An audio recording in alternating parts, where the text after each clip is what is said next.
And we should be live. Welcome back, nerds and turds, to another live stream repair. I'm pissed. We've got 1, 2, 3, 4, 5, 6, 7 homepods that we still need to fix up today.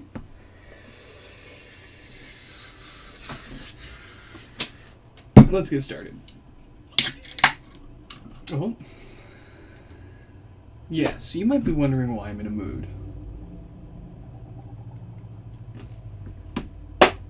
Car stuff. Who are we gonna work on first? Let's pick this one that says retired on it. I remember talking to this guy. I don't remember what their problem is, but we're going to find out here together once I get their name off of here. Okay, yeah, so let's get this opened up. Yeah, so why is Nick no longer fixed? Why is Nick pissed? Well, so a few weeks ago, I ordered some parts from Rock Auto for my 1986 300ZX project. And among those parts was 4 gallons of coolant. After about a week or two, I got an email saying that it was returned to Rock Auto, and they were going to be deducting the return shipping from that and giving me a refund. And I was like, I didn't even get this. Why am I not getting a full refund? Why didn't I get what I paid for? Like, what's going on? And pretty much what happened is when they shipped the 4 gallons of coolant out, it got damaged in transit, and then their own policy told FedEx to return it if the item is damaged. And then their own policy is also, if an item is returned, they will refund you, but they're going to deduct the return shipping from that. So automatically, I was just kind of screwed over. I had to complain to them about it. And they said, okay, yeah, no problem. We'll send you the 4 gallons of coolant that you paid for right out to you. And sure enough, I got the shipping email that they had sent out the 4 gallons of coolant. It said in the email, 4 gallons. I checked the FedEx tracking number. The shipping dimensions and the weight correlate to 4 gallons of coolant, 37 pounds. And I actually got it, but I only got 1 gallon of coolant. And not just that, but it was absolutely destroyed. It was leaking all over the box. I didn't even notice until I brought it inside. So now my carpet's got a bunch of coolant on it. My car's covered in coolant. And yeah, good stuff. So I reached back out to Rock Auto and I was like, yo, you guys screwed this up again. Can I get what I paid for or a full refund? And they had the gall to tell me, please reread our prior correspondence. That's what we said we were going to do. Send you 4 gallons of coolant. Oh man, that right there pissed me off. Like, the fact that they only sent me the 1 gallon the second time and that it was damaged, whatever. But like the fact that they told me to reread our emails and their correspondence when I sent them pictures of the mistake that they made the second time. And I was like, this is what happened. And they're like, no, go back and reread the emails that we told you we were going to send you 4 gallons. No, guys, you didn't. Read my email again. Oh, I'm never ordering from Rock Auto again. That's just, I've never had a problem with Rock Auto before. But this was pretty sour. Like, the fact that I had to fight for getting what I paid for or a full refund, and then when they send me what they said they were going to send me, it's not what I actually paid for.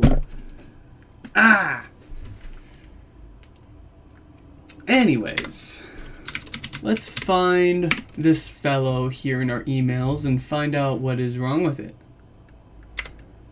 Let's see.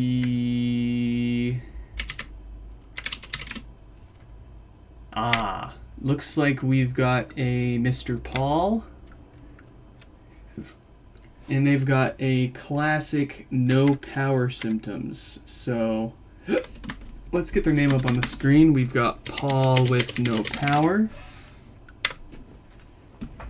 And we've got it plugged into the wall here with a known good power cable. Our kilowatt meter over here says that we're pulling about 6 watts of power from the wall, which tells us that we've got the most common, at least most likely the most common failure mode with these, which is when the diode on the amplifier goes bad. If you want to know more information about this kind of no power failure, check out the website, nixfix.com. Head over to the common issues section, and I've got a dedicated section for this no power issue as well as a few other potential causes for no power. But 9 times out of 10, they're all the same diode. So we're going to get this taken apart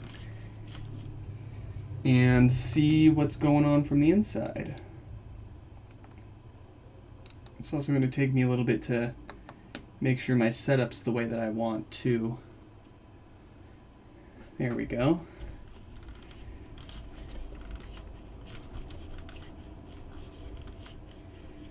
Hey Tony, welcome to the stream.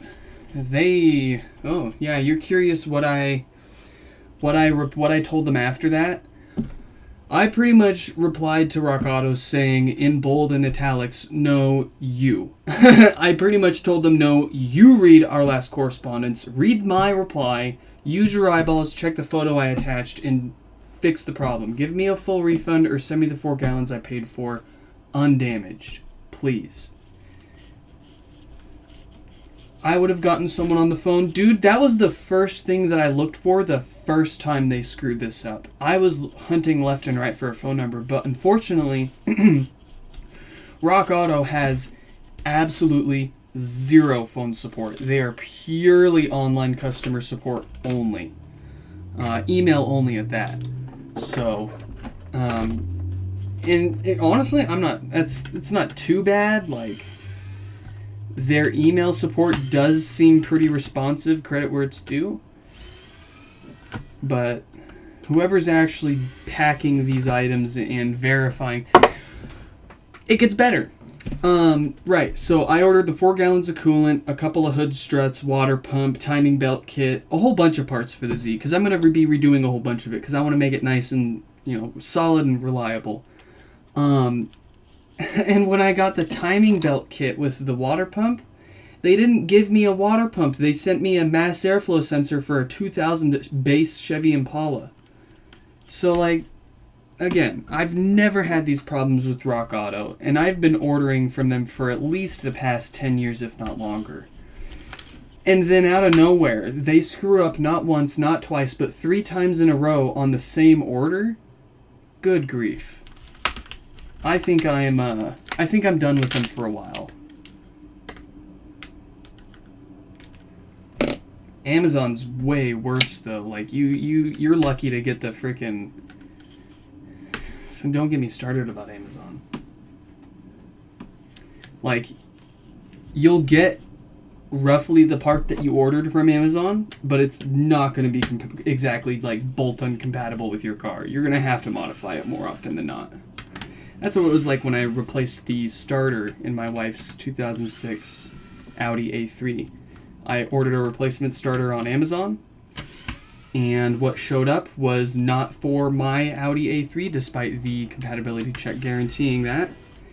But honestly, instead of dealing with like returning it, waiting, because like the car wasn't running, and I needed it running, so I just took both my old dead starter out of the Audi apart, and then took apart the new starter, and then swapped over the part that I really needed, which was the solenoid inside. Got that working again. But the fact of the matter is expect the parts you buy from Amazon to not be compatible, and expect to not get what you ordered from Rock Auto if it even shows up in one piece.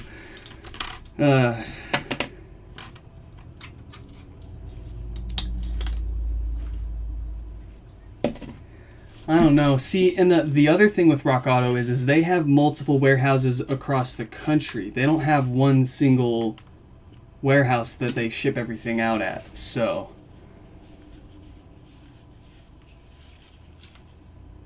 the water pump snafu where they sent the wrong part, and the coolant snafu where they didn't pack it correctly and then sent the wrong quantity, both of those orders came from 2 different warehouses in the country. So 2 different Rock Auto warehouses have independently screwed up multiple times to me. Coincidence? You should make a dedicated YouTube channel for all your car stuff. Man, I actually have a dedicated YouTube channel for my car stuff. I think I have it associated on, if you go to my channel, let me see. Yes, if you go to my Nick's Fix YouTube channel, and there's like the channels tab where you can see like other channels that this guy recommends. I've got my Admin's Cars YouTube channel up there. You thought my uploads on this channel were dead? Don't even, yeah, Admin's Cars, that's a dream. But I do have some things on there of that car up there, if you want to go check it out.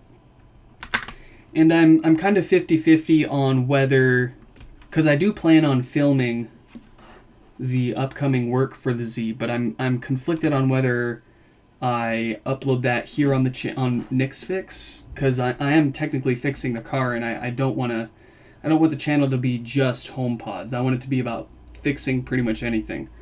So I might make it here on the channel, or I might do it all over on Admin's Cars. Not too sure yet.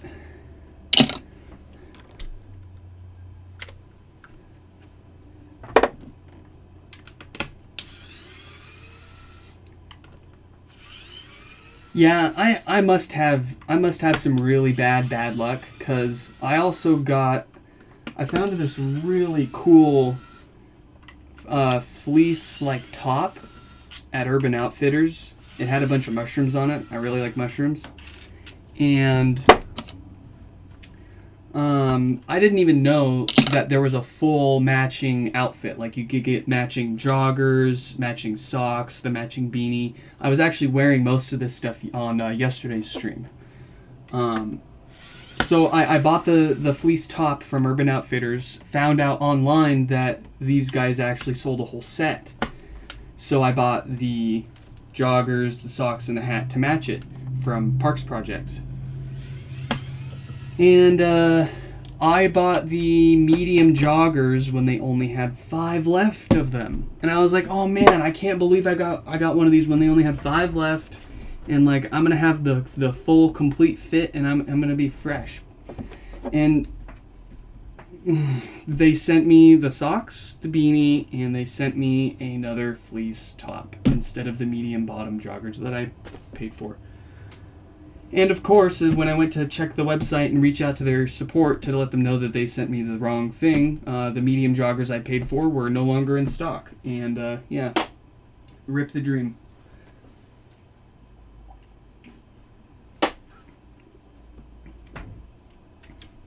And no, they're not letting me keep the large fleece top that they sent me on accident. They're making me send that back. And they're instead sending me the large matching joggers. So I don't know if that's going to fit me. But it is what it is.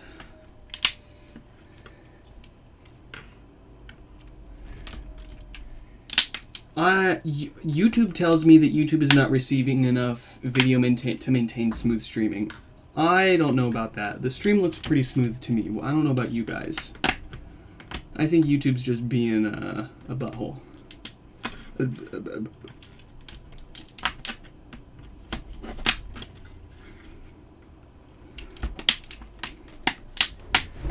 Not in the mood for this to put up a fight either.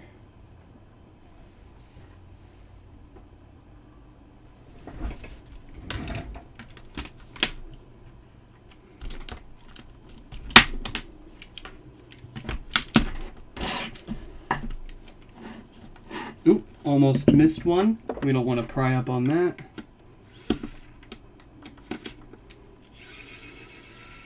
There we go.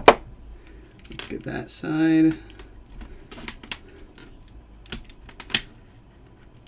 Nice.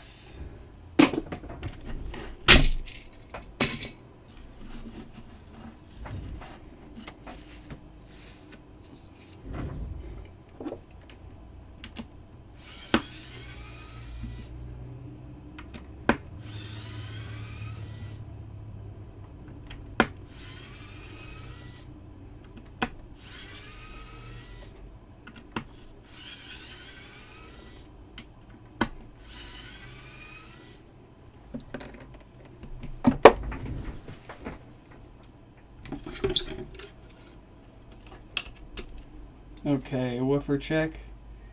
Everything looks good there.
Seth, welcome. Welcome. Oh yeah, so I finally had the time to watch that Tesla teardown video that you sent me and take a peek at that company. And I looked at their careers, and it looks like they want quite a bit more experience than I have to offer, unfortunately. Which isn't to say they wouldn't still hire me if I nailed the interview, but that's really beside the point. That I really want to. Well, I mean, I've been working for somebody else for the past 10 years, stuck at somewhere I thought was going to be like a legit long-term career path, and I don't. It may very well be, but I don't know if I want to be doing it for my whole life. I want to run my own gig. I want to be my own boss, run my own business, set the rules. Maybe even include the family a little bit and run like a little bit of a family business. I don't know, but I'd really. The last thing I want to do is go try to find another job and make a career out of that working for somebody else. I want to do my own thing. Hi.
Okay. Yeah, my mother's in town because she hasn't met baby Chell yet. So she wanted to, she was trying to feed her, and the formula machine was complaining about both a dirty filter, or a dirty funnel, and no water. So it was just lighting up a storm.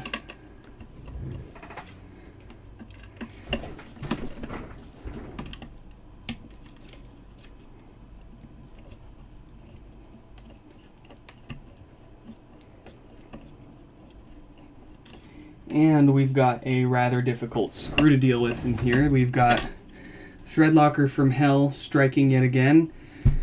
I almost stripped the hell out of this screw here, but I had to break out the T7 Torx bit to fit in there and get it all the way out. So we're just gonna screw that screw. We'll replace it with another one that's not all boogered up. And we are finally towards the amp, so let's get that out.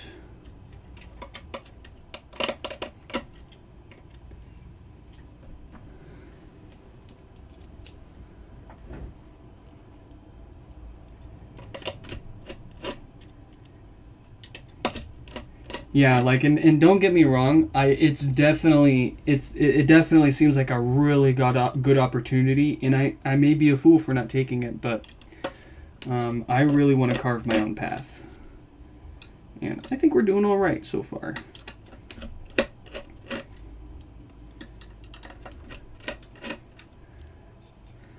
Oh yeah, and we're all like licensed and legit now, so. I mean, that's going to be a whole nother... I mean, Jesus Christ. It's like... Running the business is one thing, obviously, but, like, running the actual back end of the business is, like, its own job entirely. I'm not sure how I'm going to be able to manage all of that, but we're gonna do it. But I really wanted to... You know, we're getting so many of these in now, and I'm making enough money from this that I needed to go fully legit with this.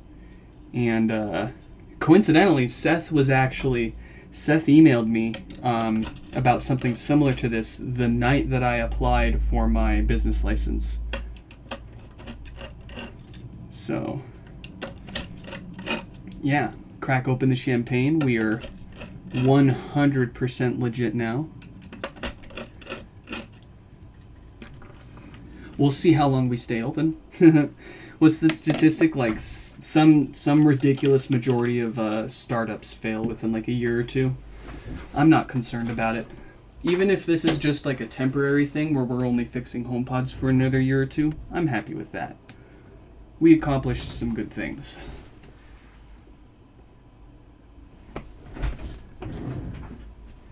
Okay, so we're up close. We've got a good look at our diode here that normally causes no power. It's got a date code of 1746K on it. So let's confirm it's dead. That'll tell us that it's the source of our lack of power. Yep. Dead diode. So let's get our heat on. Get this replaced. Oh yeah, no, that wasn't my wife. That was my mom. She's just visiting. First time she's gotten to see our babies, so she's staying over for a few days, helping us out.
Alright, new diode is prepped. Let's pop that on there. Did I even let this guy know we were fixing it? Oh my goodness, I did not. I am so sorry, my fellow. Let's shoot them a link before we get too far into this, and let Paul know we're working on it.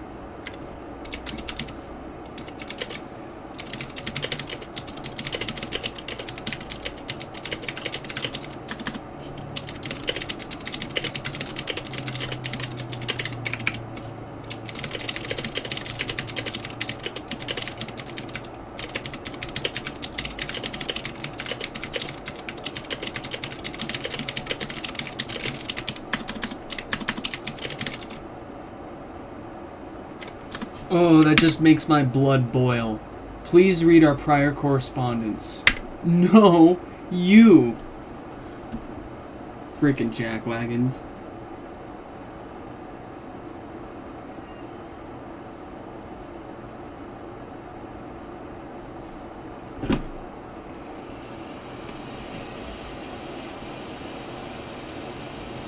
Hoping for your follow-up on the Sing, too. Ah, yes. That thing. I have been absolutely captivated by the sound and absolute performance of such a single unit. It's basically what the HomePod could have been if Apple had like very little to no restrictions on it, and it was purely music focused. And like, screw all the smart stuff. We just want to make a banging speaker. Sound-wise, like I've got two 12-inch big boy subs in my in my living room for my home theater, and the one SingCell Alpha just it at least matches, if not outperforms, both of those subs sitting across from each other in my living room. It's absolutely insane how loud and low this thing can go. Whether I make a follow-up video on it, as with all things, it's just a matter of time. Finding that time. I've actually finished recording the first episode of Stupid Speakers. But I gotta find the time to edit it, and we're barely keeping up with the repairs as it is. We used to never let a HomePod show up and not fix it the same day. Like that was our one of our big spiels was we fix it the same day it's delivered and ship it back to you the next day. But now we've got like anywhere from 4 to 10 showing up a day. I never thought I'd have a backlog of these things, but here we are. I'm sure it will slow down eventually, though. There's only so many HomePods in the world, and there's only so many people that are willing to send their HomePod to some random stranger on the internet that's just been licensed to get it fixed.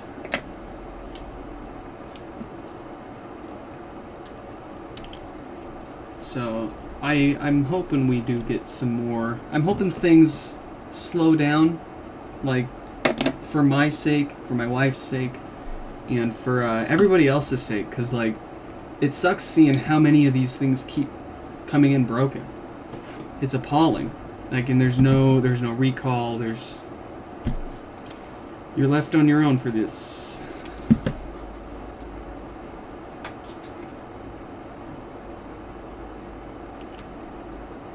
Alright. We've got power.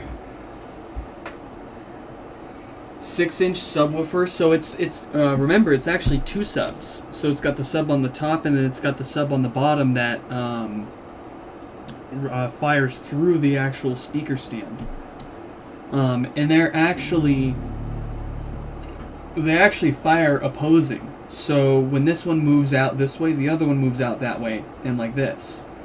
And the reason why they do that is it actually cancels out the vibrations coming from the speaker. And I gotta say, it sounds like you'd have to hear it in person to really. I can't really put it in words, but the bass that comes out of this thing, it's different than what you would normally hear from a single subwoofer that's just spitting the same frequency out. It's like it's really clean bass. You can really hear and feel the bass, but you don't actually like feel it like rattling a bunch of other shit around. I guess I don't know. It's really weird. It's hard to describe. Okay, so yet again we've got another one with horrible filters, because Apple doesn't know how to put quality components to save their life.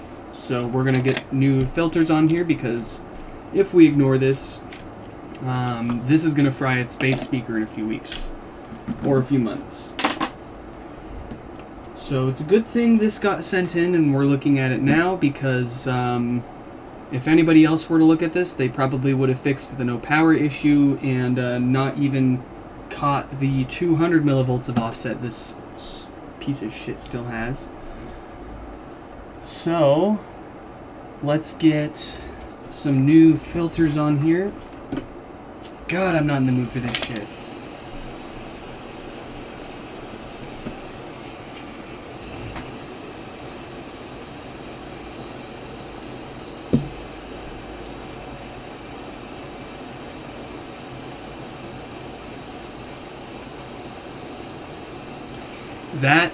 That Seth is, I say that all the time. You are spot on. That is the it's part of the Apple equation. Like, when it works really well, and it's a great experience. And for a lot of people, it's the best experience you can get.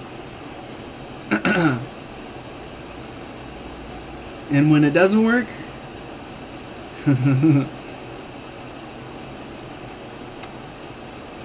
well, you gotta send it into some schmuck that'll replace the caps for you.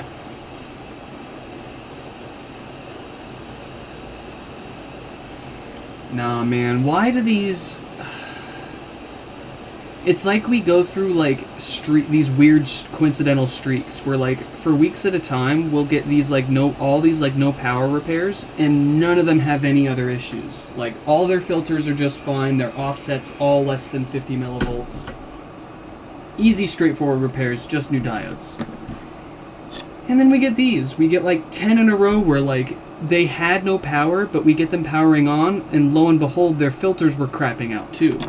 So we could totally ignore the problem. We could just, you know, we fixed the no power. That's what they sent it in for. We could send it back and charge them and be good to go.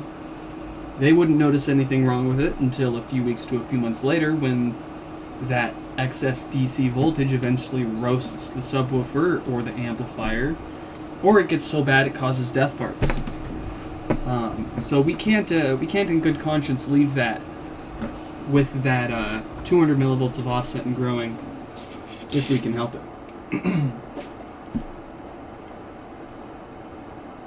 Just really salts my butter when you get so many of them in a row and it's like, please give me a break. Just give me one easy one. I got enough shit going on. No, you turn back off. Why are you turning on? Why are you turning on? There we go. There we go. Can you tell I'm in a mood?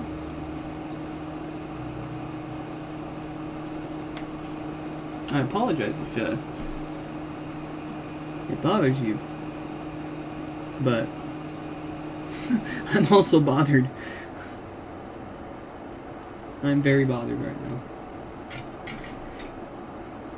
I'm bothered in so many ways. I'm getting plenty of sleep too. I got like 7 or 8 hours of sleep last night.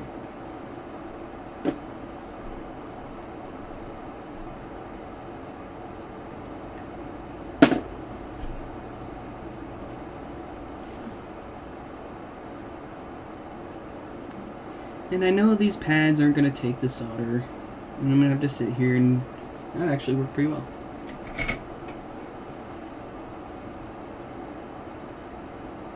Cool. I complained too soon.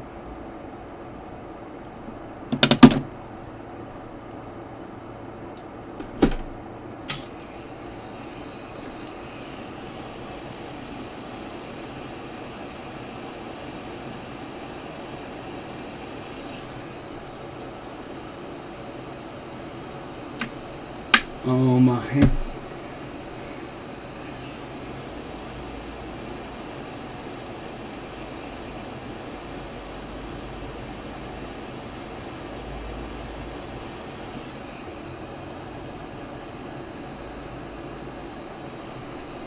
Yeah, like, we should have had this HomePod back together and moved on to the next one by now, and we're still fixing the board.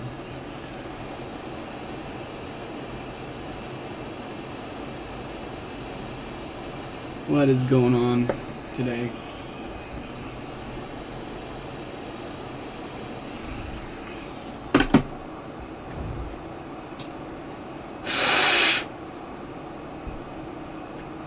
Oh, seasonal affective disorder, dude. Trust me, I live in Seattle. I am quite familiar with the big sad. Unfortunately, Seattle just needs like a giant artificial sun.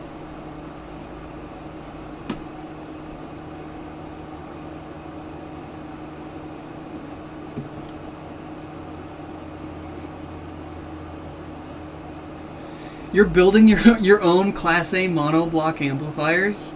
Dude, that's awesome. I don't, are you like following like pre-made schematics and all that, or are you like building this thing, like designing it completely from scratch? Because I mean, honestly, either way, that's impressive, but we're gonna need to talk some more if you're building this thing completely from scratch, because you probably have a few more brain cells towards what may be going on with these than I do. I'm honestly, a lot of this stuff we have to take a lot of best educational guesses as to what's going on without schematics or enough electronics engineering to really understand a lot of what's going on here. You got to remember, I'm a high school dropout. I got my GED 10 or 12 years ago, and granted, I have been working these past 10, 12 years. It hasn't really been with electronics. During the day job. I always messed with electronics as like a hobby thing, as like a side thing, but I have no formal education with any of this. So I taught all this just by, watching YouTube videos, searching Google, trying it out myself, trial and error. You break stuff, you fix stuff. That's how you learn.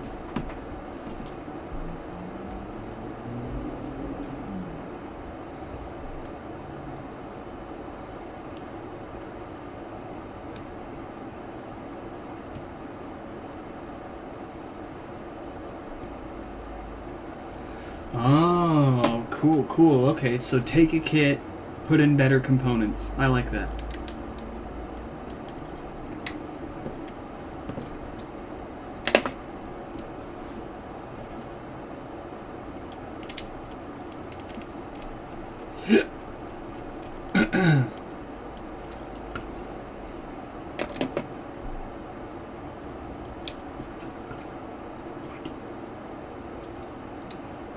Also, here's a funny question that somebody asked me. They were like, why don't they use electrolytic capacitors for DC filtering anymore? And to answer that, honestly, they still do. Electrolytic capacitors are still used quite often in filtering DC voltage from circuits that you don't want DC voltage in. I couldn't tell you exactly why audio amplifiers in general, especially the HomePod, uses MLCC type ceramic capacitors for DC filtering instead of the ceramic electrolytic ones. Presumably it's probably a combination of cost and size constraints, because you can't imagine fitting some of these bad boys on the back here. And also, it's not like you're going to get any more or less longevity out of using these electrolytic ones. So, like, why would you even bother using these ones if you can get the same performance out of something significantly smaller and solid state? So that's my take on it. Okay, so keeping an eye on the multimeter over there on the bottom left. We want to see less than 50 millivolts. If we see less than 50, then we can put this thing back together.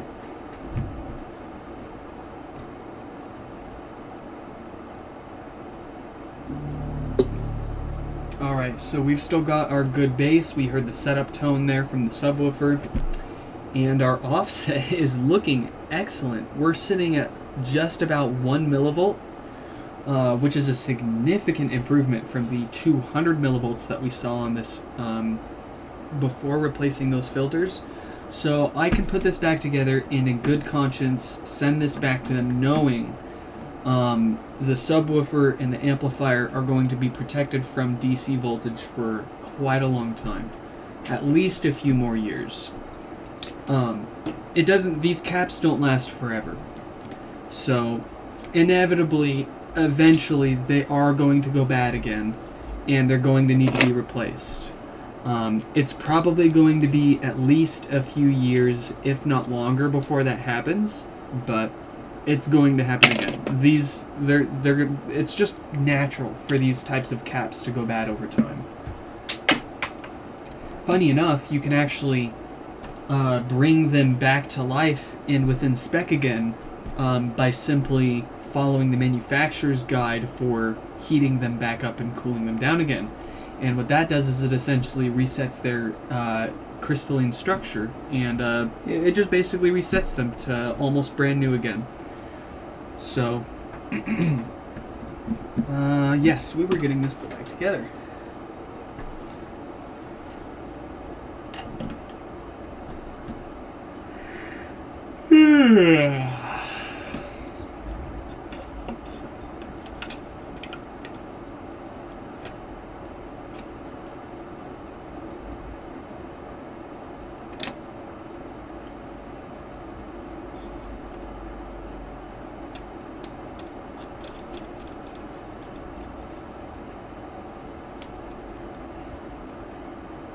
I hear baby.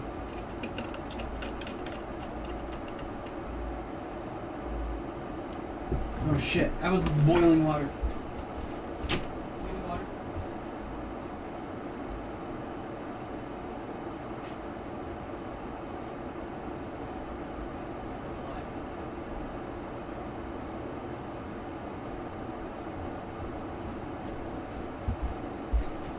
I almost forgot that I was boiling water so that way we could have some sanitary water for the kids' formula.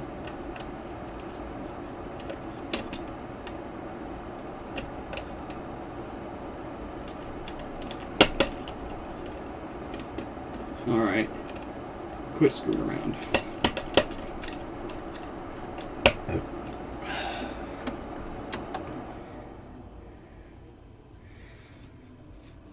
Dyn Audio. I've heard of them.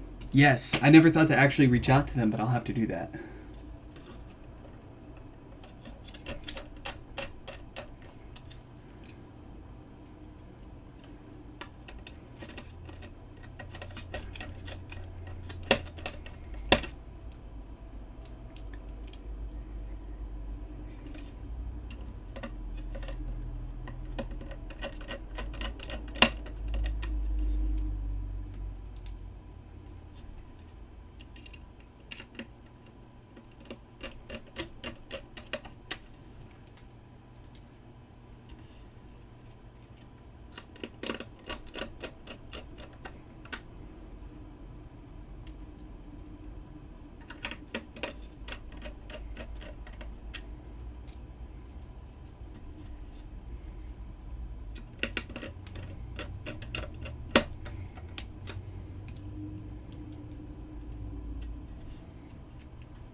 It's a 2-beer stream kind of day, guys.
Excuse you. Okay.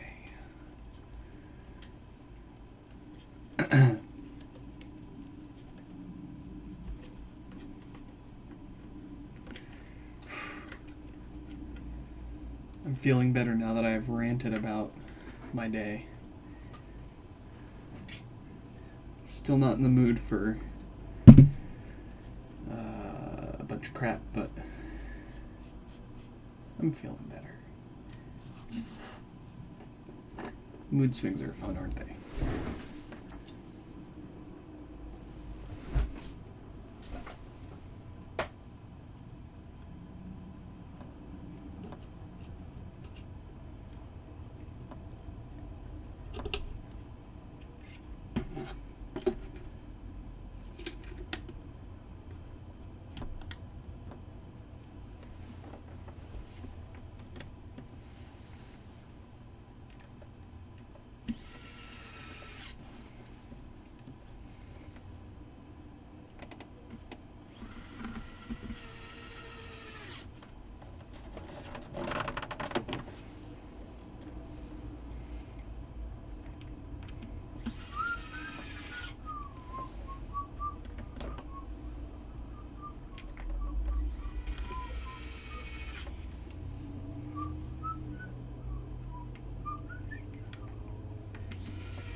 Oh boy, it's taken us an hour just for one. What are we doing?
I can't stop this feeling.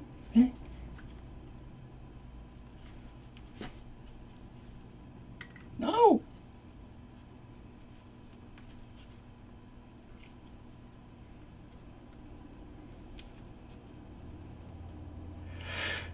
Yeah.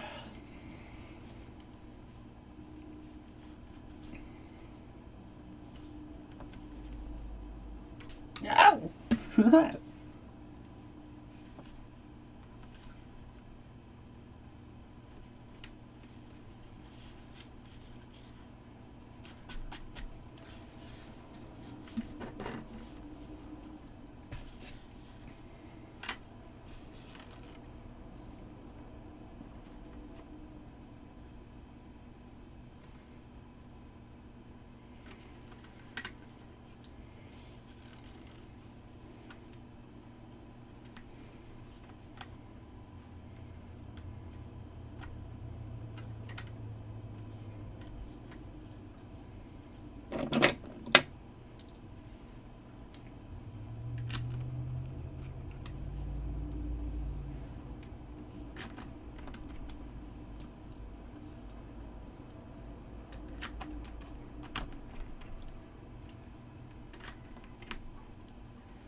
No.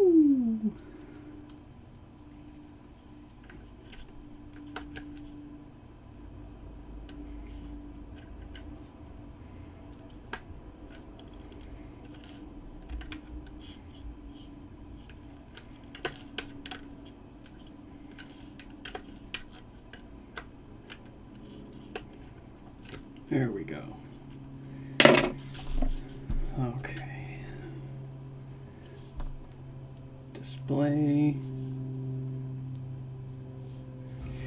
I'm still trying to wrap my mind around the fact that yesterday's, I think it was the first one that we worked on, the little locking tab for the display connector here, just completely missing from that HomePod yesterday, straight from the factory.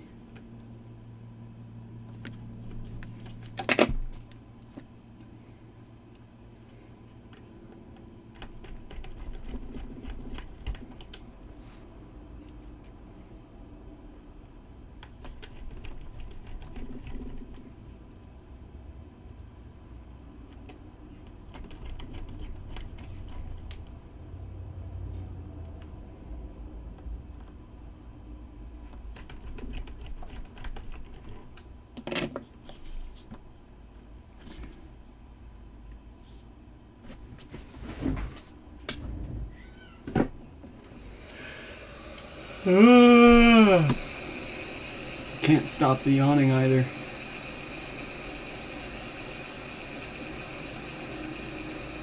You know, we weren't supposed to just sleep for 7 to 9 hours at a time every night. We were supposed to take a nap for a few hours and then keep, wake back up and keep doing your work. You know, back in the day when we were like cavemen and stuff, you think we laid down all night for sleep? No. We took a nap and we got some shit done.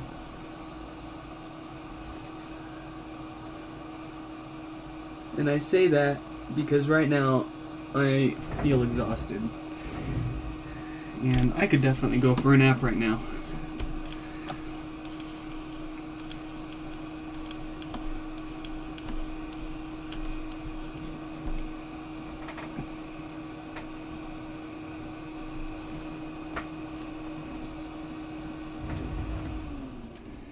Alright, let's see if this thing works.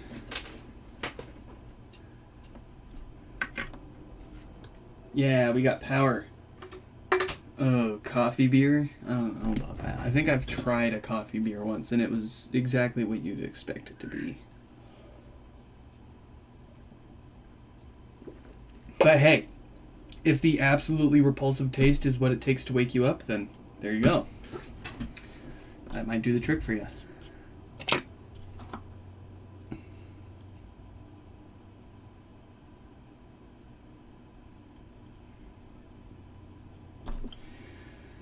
Get some of the guys. I just see a little bit of junk in the mesh that we can easily clean up while we notice it.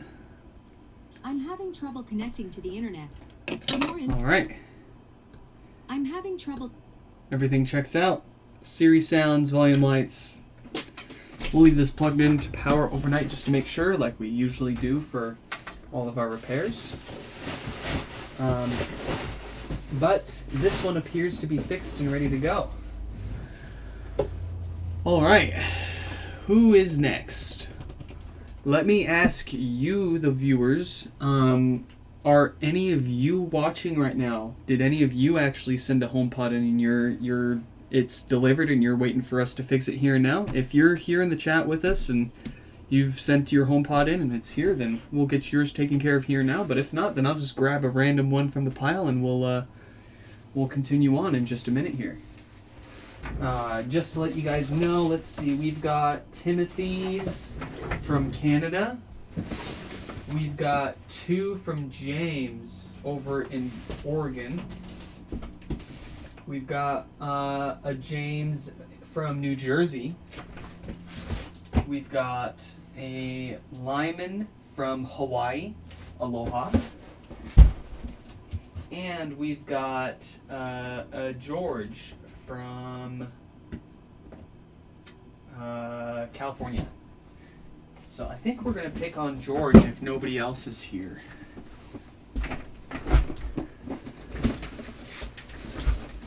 Because I think let's see. Let's find George's email. Okay, here we go.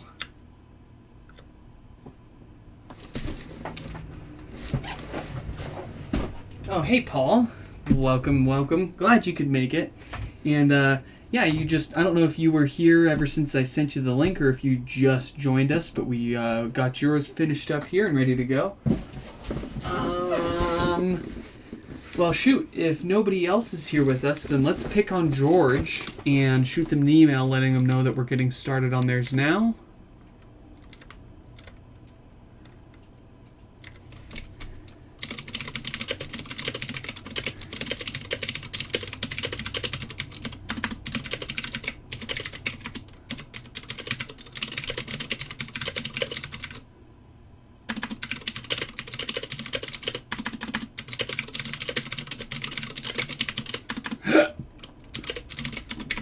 Okay. George has been notified. What's wrong with their HomePod? They have no power. Alright. So let's get their name up on the screen.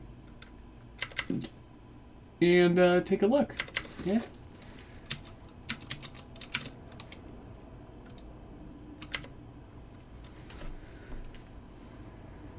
Okay.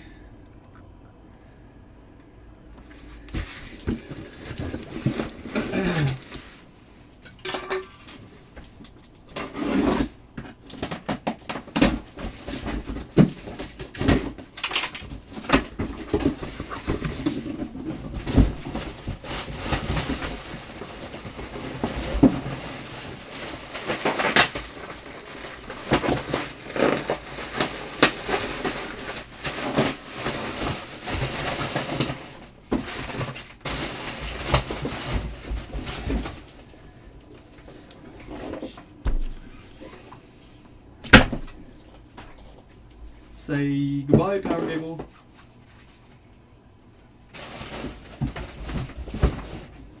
Okay. I actually do business in many time zones. I use what's called triphasic sleep. 3 sleep periods, the longest of which is 2 hours and 45 minutes. Brother, I envy you. That is what we should be doing. We should be sleeping 2 to 3 hours at a time, a few times throughout the day. And that's that. You get so much more shit done, too, because now you can do stuff during the day. You can do stuff during the night. It's just, instead of just sitting there and, I could just, all day about it. Let's check for symptoms. Yep, no power, no response. If we look at the bottom left there of the screen, our kilowatt meter says we're pulling about 4 to 6 watts of power. So we've likely got another dead diode inside of here. But let's take it apart and find out. You never know until you know, you know.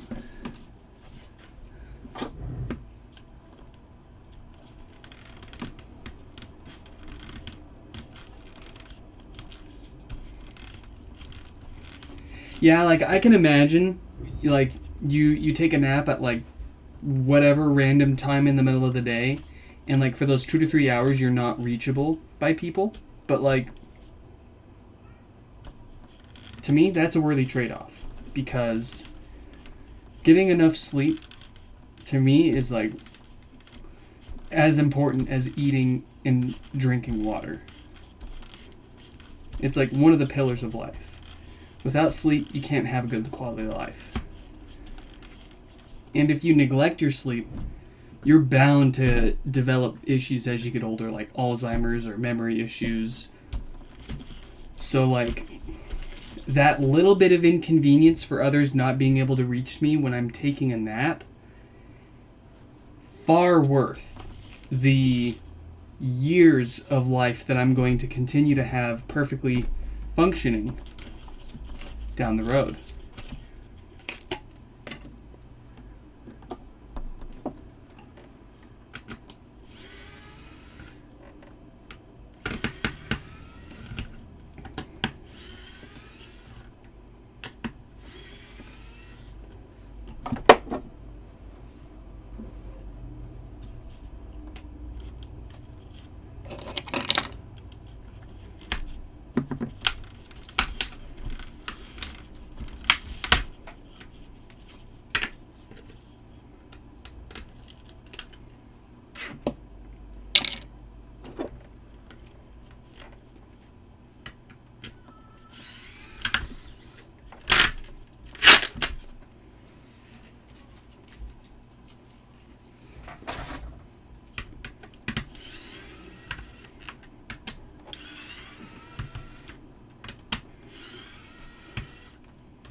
Sleep is like brushing your teeth for your brain.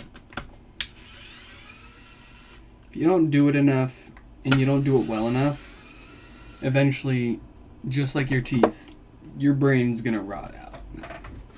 And like, yeah, you can you can take care of them perfectly, and after 80 to 120 years, they're gonna fail. But would you rather them fail after 80 to 120 years of quality life, or would you rather fail 50 to 70 years old with subpar quality of life leading up to that?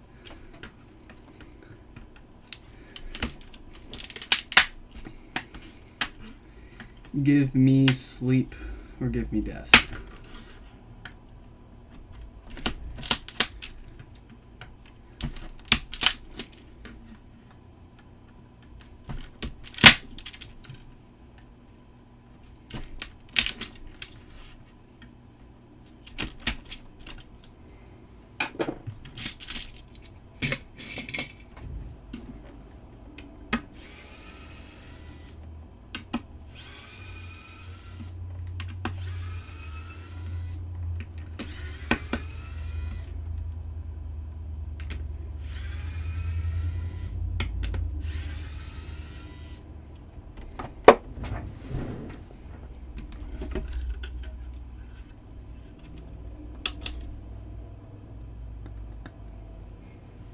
Subwoofer looks fantastic.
What's that baby doing?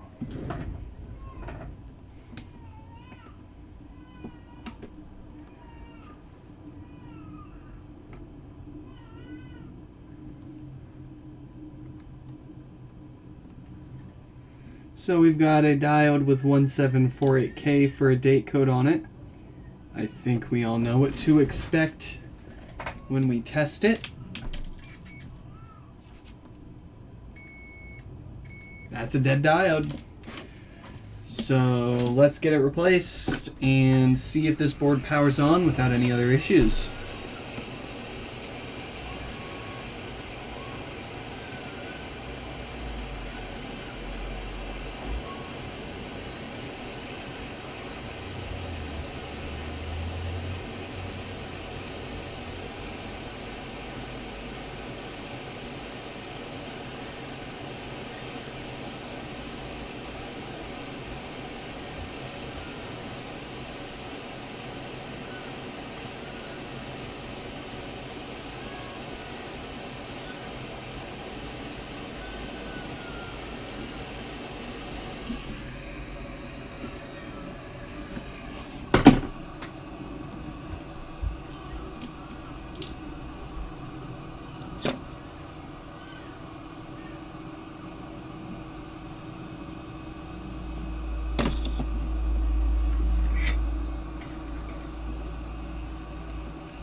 Okay. Will it be as simple as that, or will we have another butthole of an amplifier board that needs new filters too? Let's find out.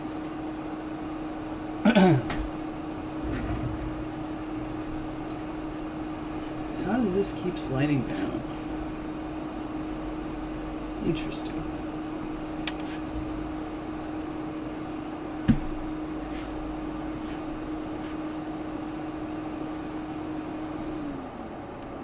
Okay. The ribbon cable. Power supply. I am going to rip this connector off the power supply. Well, okay, hold on. I'm going to probe each of these pins on a power supply and then rip this connector off and just make my own like bench power supply or something, so I can just pop a little connector in there and stop digging with this whole piece of assembly. That'd be really nice. It would help speed up the testing process for sure, instead of having to screw a power supply in every time you want to power it on.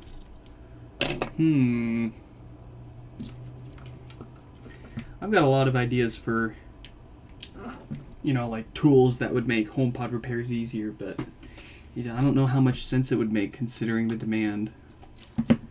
I'm sure, yeah, certainly a few people would buy them, but, well, I guess just putting the design out there, people can grab it too. And at the end of the day, if it helps a few people, that's worth it to me. Hey, we got power.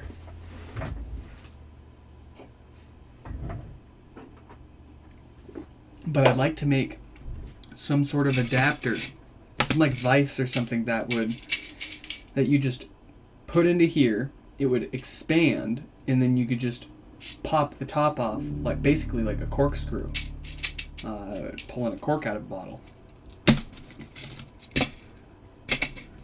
Because you can see, I guarantee you that's how they disassemble these at the factory. You can see where they would put some sort of adapter ring underneath this to just pull it right out of the pod, instead of prying it apart like we do.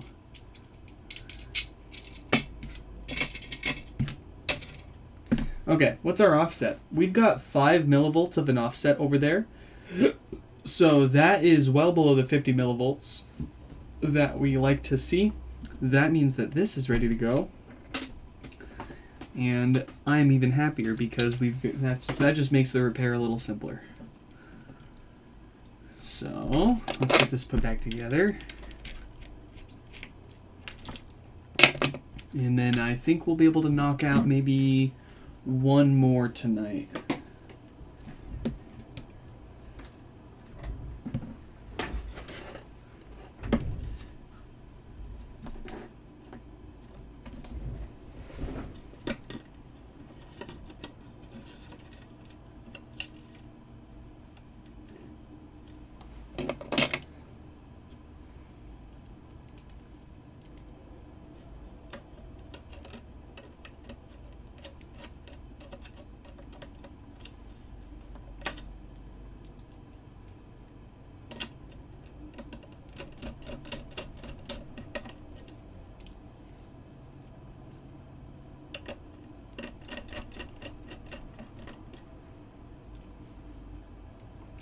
Oh yeah, let's zoom back in so you don't have to see as much of my bald head.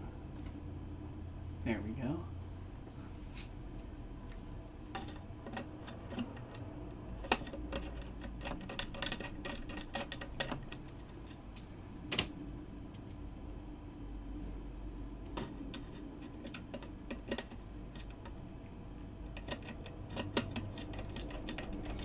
A little thing I like about what Sandy does is he breaks down the whole process into best engineering as well as design and build actions. And then I look at the number of screws and threads Apple uses. Yeah, I have mixed feelings about the design choice of having the speaker connections for the tweeters screws into the amp. It was a really interesting design choice. I don't know if it honestly resulted in a more efficient design. I doubt it because the second gen uses just classic connectors and cables to plug the tweeters into the amp.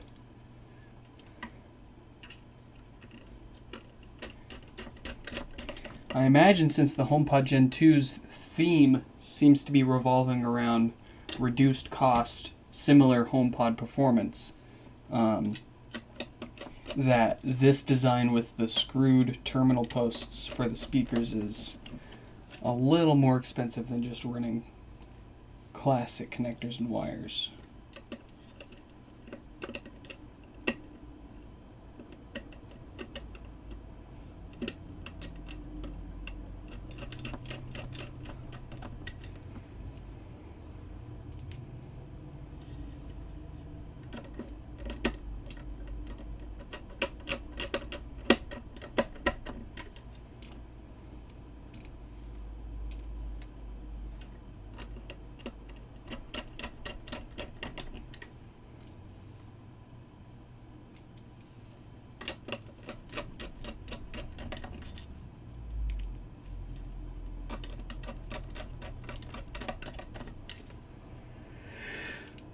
Yeah.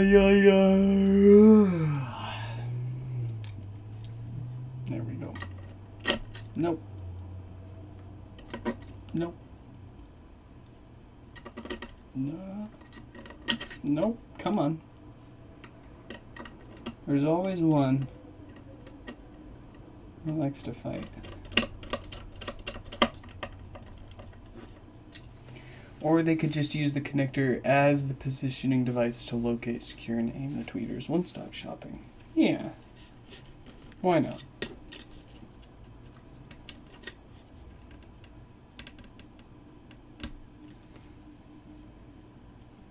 Kind of like the like what you're talking about, like with the power supply here. It's just mounted to the board, and you just plug the power supply in there, and it's good to go.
Mega casting.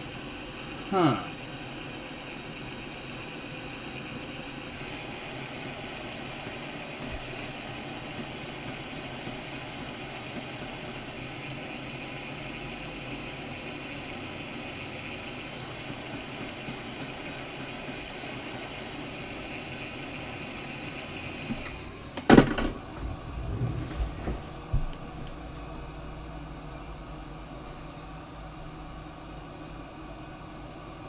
Ooh, hot.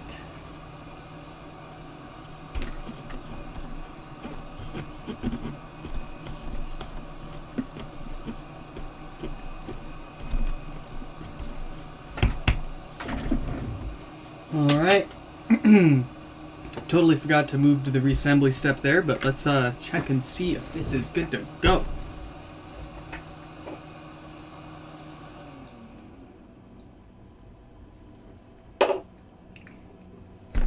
I see a handful of viewers on our live stream right now. I'm going to go ahead and just give you guys a reminder here and now. $1 is 1 like towards the kids' college fund. So currently we are at $4 for this live stream alone. And that counts for any of my videos on the channel. Leave a like on this live stream and feel free to go spam likes across all the other videos on my channel, and each like on all my videos is $1 towards the kids' college fund. If they decide not to go to college, then I don't know, we'll see. But leave a like. Let me know we're doing good. Or leave a dislike. Let me know that we didn't do so good. Be honest. Let us know. I'm having trouble connecting to the internet. That sounds good. Looks I'm having good. trouble. And volume buttons light up nice and even. I'm having trouble connecting. Don't raise your voice at me. Light up nice and even. This one's ready to go. Let's pick one more for today. Who should we do? Who should we grab? I'm feeling Lehman.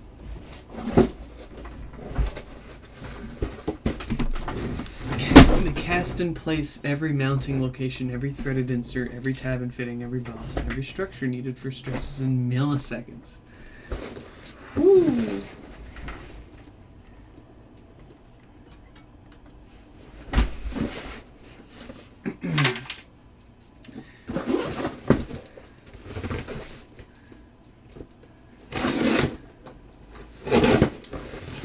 Oh yeah, let's let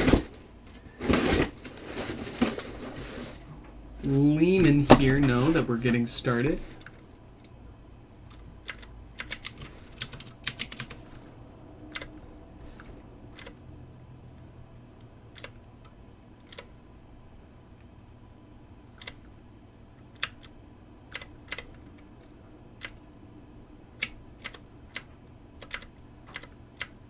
Alright, enough with the clipboard memes. Intruder. Intruder!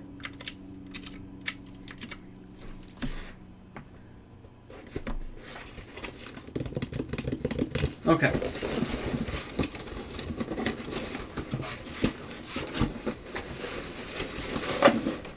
Ooh! We've got one free nut. How many you got today? Don't worry about it. This is the last one I'm going to do today, so.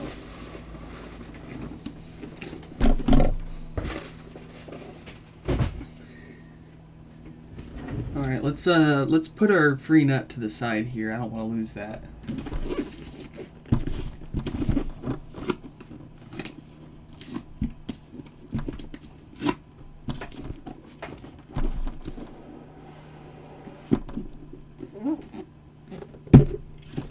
Whoa! Power cable already removed. Thank you so much. Oh yeah, let's get your name up on the screen.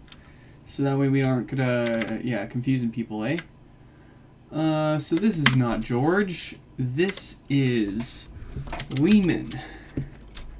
Where's my mouse? Lehman. with no power. Hey, let's get started. So, first things first, we're going to check our symptoms. And we cannot forget our nut. Let's see what it does. Alright, no response with the nut installed. Let's take the nut off and try again. Yeah, still no response. Okay, so it doesn't matter whether we have the nut or not. It still won't power on. So that in conjunction with our 4 watts of power draw right there tells us we've got the most likely, or the most common diode failure going on in here, like most others with no power. But let's get it apart, see what's going on, and wrap up this stream for the day. Next, the pry.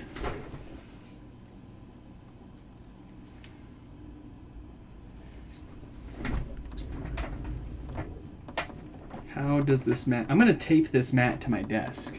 Like I'm about done with that. Here we go.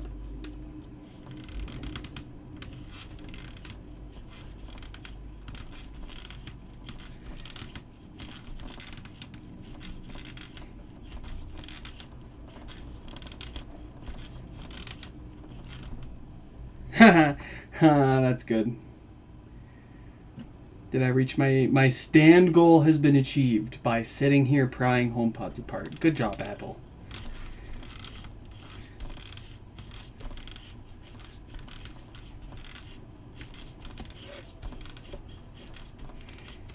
I guess they didn't really test for what the fitness tracking would detect HomePod repairs being. So I don't really blame them too much for that.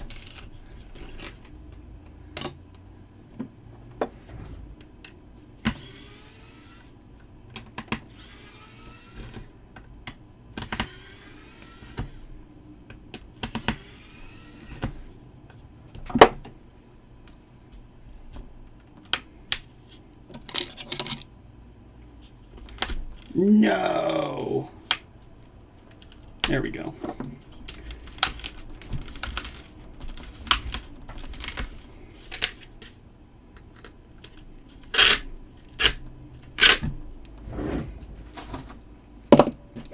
If you're curious where I put all the adhesive that I rip off, yeah, I have a problem. But I am curious to see how big of a ball we can get.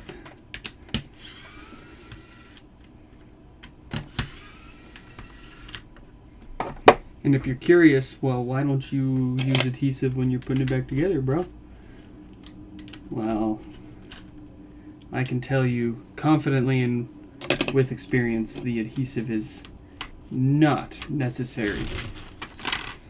And if you don't believe me, try it yourself. Take all the adhesive out, put it back together, do a side-by-side comparison. Tell me what you think. Also, look at the 2nd gen HomePod. Not a lick of adhesive to be seen in there.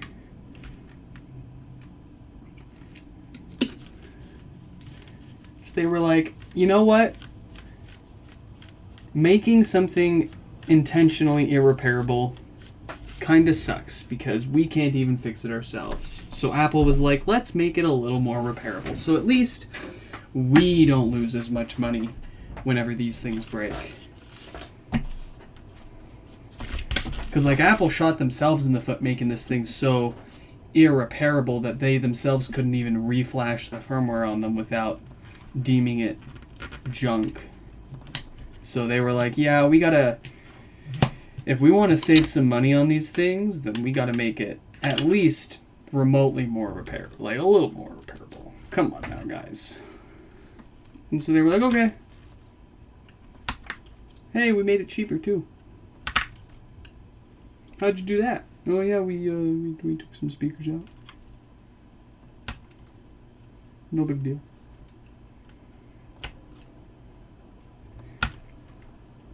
What I want to know more about is the new amp chip that they used, because it's like an order of like 10 times more powerful for the bass speaker alone that they used for the amp in the new one compared to the old one.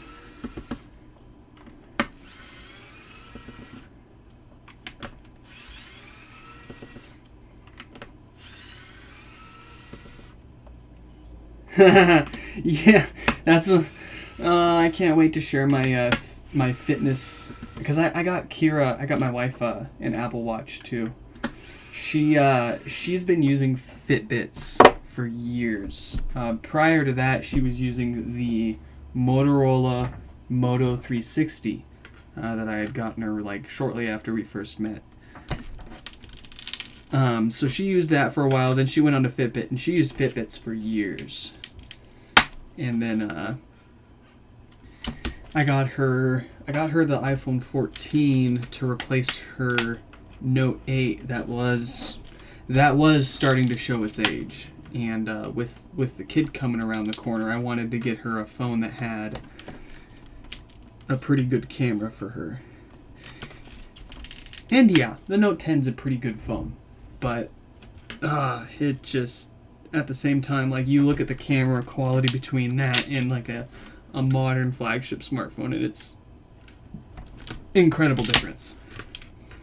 So anyways, yeah, she's been using that iPhone, but she's had her Fitbit for a while, and I figured, hey, I've got this old Series 5 Apple Watch sitting around, why don't you try it out? If you like it, I'll get you a new Apple Watch. She used the thing for like a day. And what's funny is like the touch screen is like broken on it, or it's the screen protector or something, so it doesn't even work all the way. And she was like, yeah, I like this so much better than my Fitbit, please. So I got her an Apple Watch, and then I'm kind of, I don't know, do I share the fitness tracking so that way we've got the same problem? Because we're gonna have the same problem as you did. Let's just be real.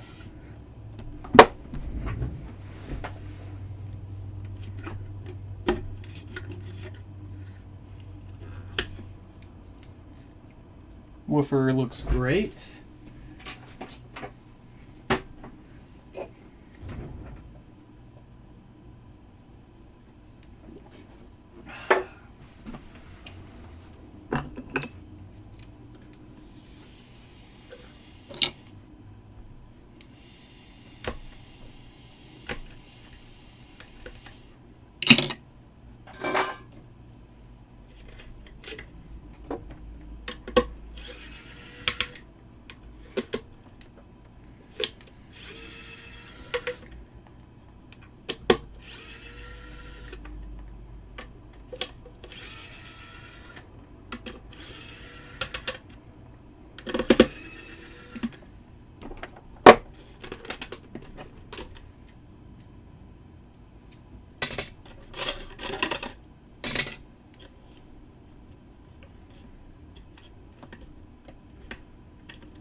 Four hours though. I don't know about. That seems like a really long time, man.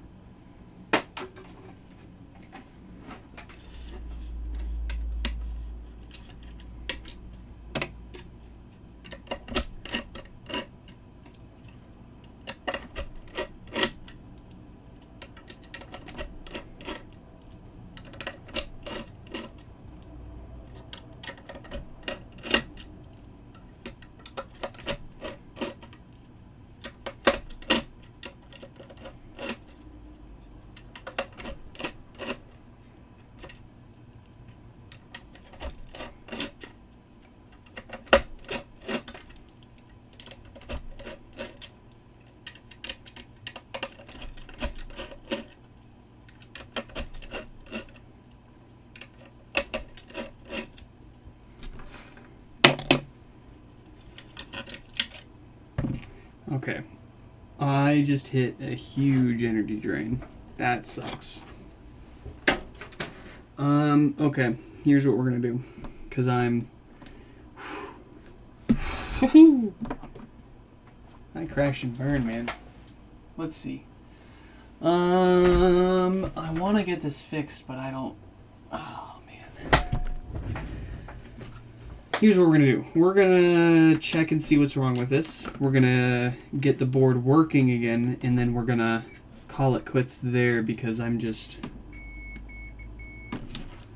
crashed. For some reason, I'm out of energy.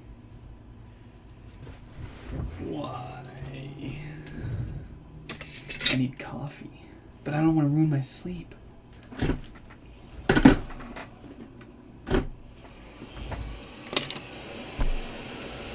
Oh boy. Oh, we can't forget our nut. I'll have to try that sometime. Assuming that is a nut. I don't know what it really is, but it looks like a nut. Some kind of nut. I'm not exactly sure what nut this might be. Here, let's get you guys up close so you can see this nut. Look at it. What happens when I... Oh, yep, that's organic material, alright. Oh, that smells... Actually, that kind of smells good.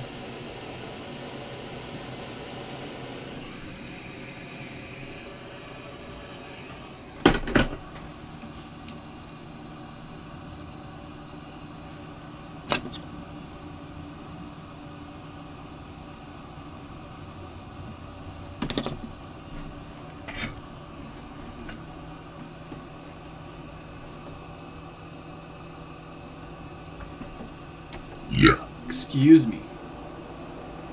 Ever try guarana versus caffeine? I haven't heard of guarana. I've tried a handful of other stimulants like kratom. Kratom, dude. Kratom honestly ruined matcha green tea for me. I tried kratom, and you know what's funny is I can still stomach kratom, but I cannot stomach green tea or matcha anymore. It gives me the heebie-jeebies thinking about consuming it.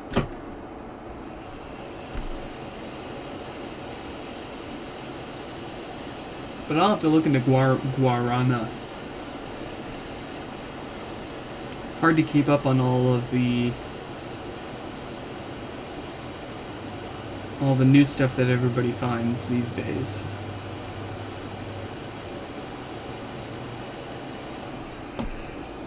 There was one that it was like years ago. There was one that I tried. You had to buy it like black market pretty much. And one of my coworkers was like, "Hey, can I like pay you so that," because my coworker knew that I had crypto, so he was like, "Hey, can I give you cash to like buy this like modafinil for me?" And modafinil is like this weird kind of like alternative ADHD medication, I guess. But he was like, "Yeah, let me, and I'll give you some to try yourself." And we got it, tried it, didn't really do anything for me. But I can't remember how well it worked for him. I think he ended up using it for a while. Worked pretty well for him.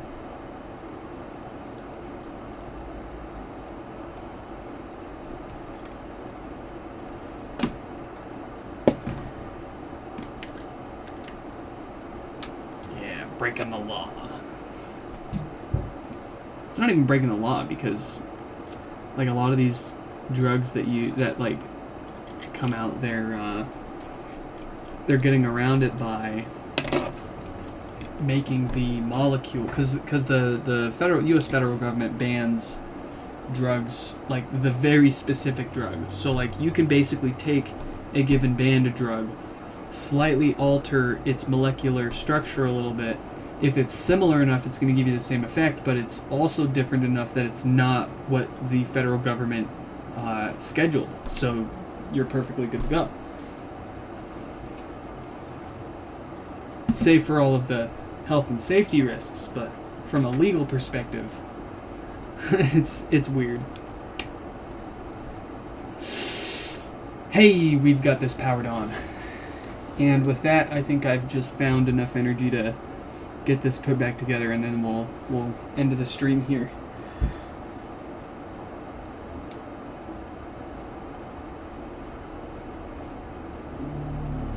Alright, we've got good sounding bass, and our DC offset is also only at around 1 millivolt, which is a lot less than the 50 millivolts that we like to keep it under. So this is ready to put back together. Let's do that before I change my mind again here.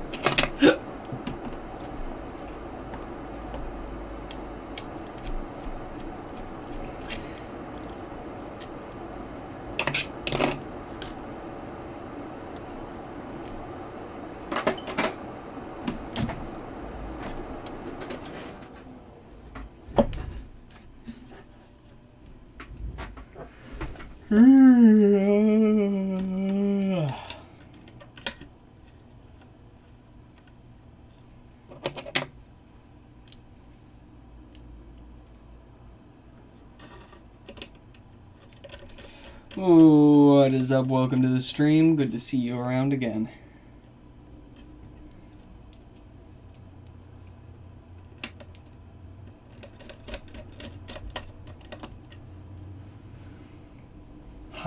Hydrogen and piracetam.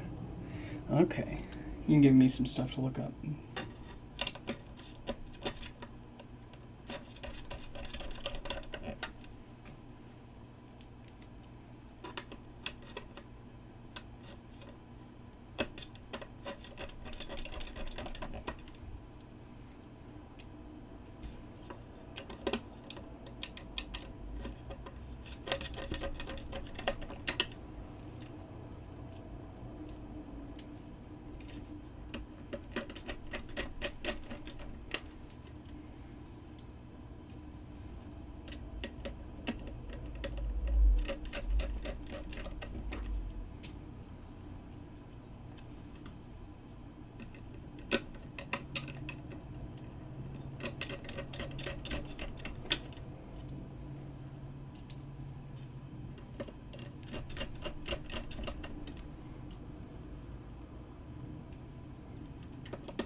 A little research. Yeah.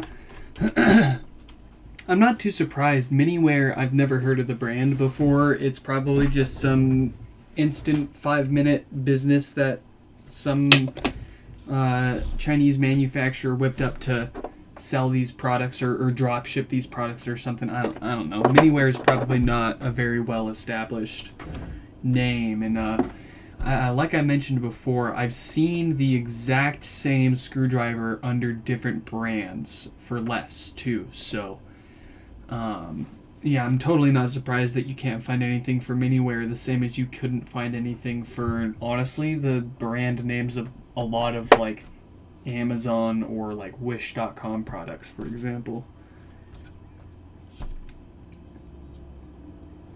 I wouldn't put this necessarily on the same tier as your typical Wish product, but it's really good. But yeah, Miniware definitely not a well-known name there.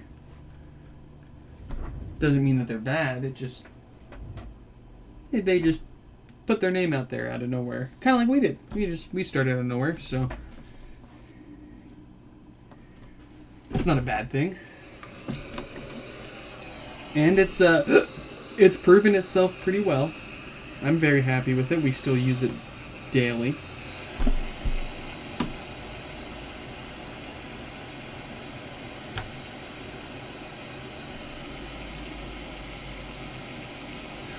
Oh, the speaker driver. Okay, that makes a little more sense.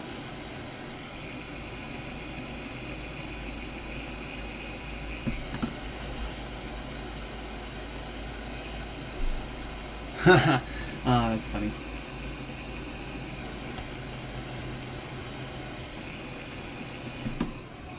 Okay. Let's stick this on and get the heck out of here.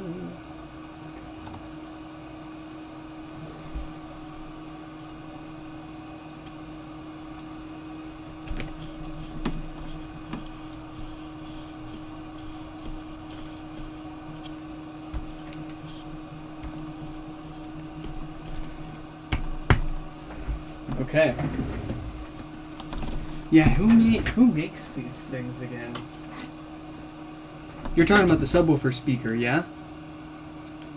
If you found the brand of it, that's or the manufacturer, that's farther than I would have probably found. Granted, I haven't looked yet, but your curiosity has taken you farther than mine so far for that. Let's see if this works.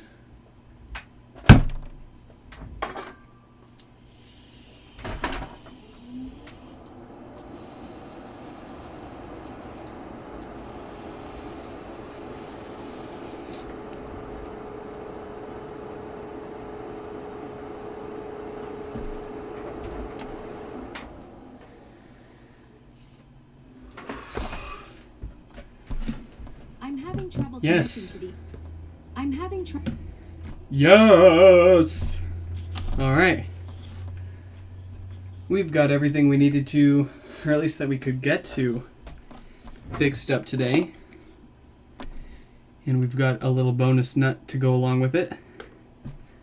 If you guys have any questions about any of the repairs we've done today, or HomePod repairs in general, or sending it in to be fixed here on the channel, check out the website, nixfix.com, where I've got common issues that we all repair here on the channel, and the steps to diagnose and repair those with what part numbers you need, as well as my contact info, so you can reach out to me and get the repair process started if you don't feel like doing it yourself. In any case, hope you all enjoyed, and I will catch you in the next one.